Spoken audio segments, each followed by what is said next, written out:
हमारे घर में कोई घटना होती है तो हम सबसे पहले किसको पकड़ेंगे? सबसे पहले तो चौकीदार को पकड़ेंगे ना, कि तुम कहां थे, क्यों ये घटना हो गई तुम्हारे रहते हुए, किस लिए तुमको रखा था। लेकिन यहां नहीं ऐसा हो रहा है।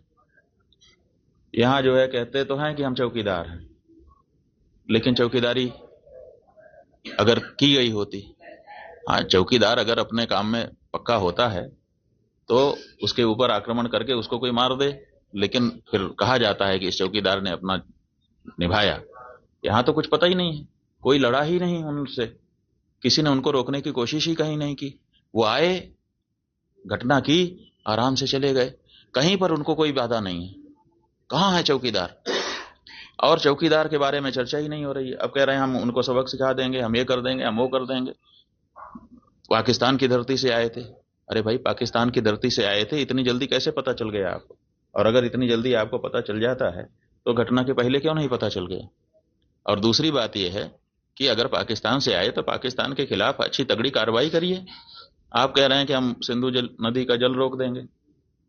आपके पास जल को रोकने या उसको डाइवर्ट करके अपने ही यहाँ, अपने ही देश में रख लेने का कोई उपाय ही नहीं है। हमने विशेषज्ञों से पूछा कि अगर हम सिंधु नदी का जल पाकिस्तान में जाने से रोकना चाहते हैं तो हमारे पास क्या व्यवस्था है। उन्होंने कहा हमारे पास कोई व्यवस्था नहीं है।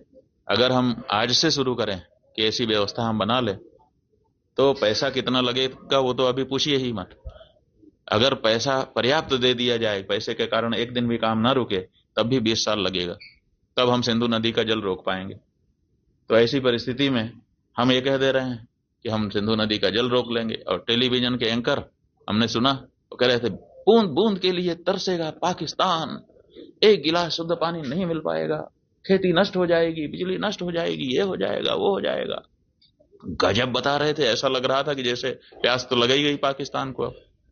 और इधर विशेषज्ञ बता रहे हैं कि हमारे पास पानी को रोक लेने का कोई उपाय ही नहीं है।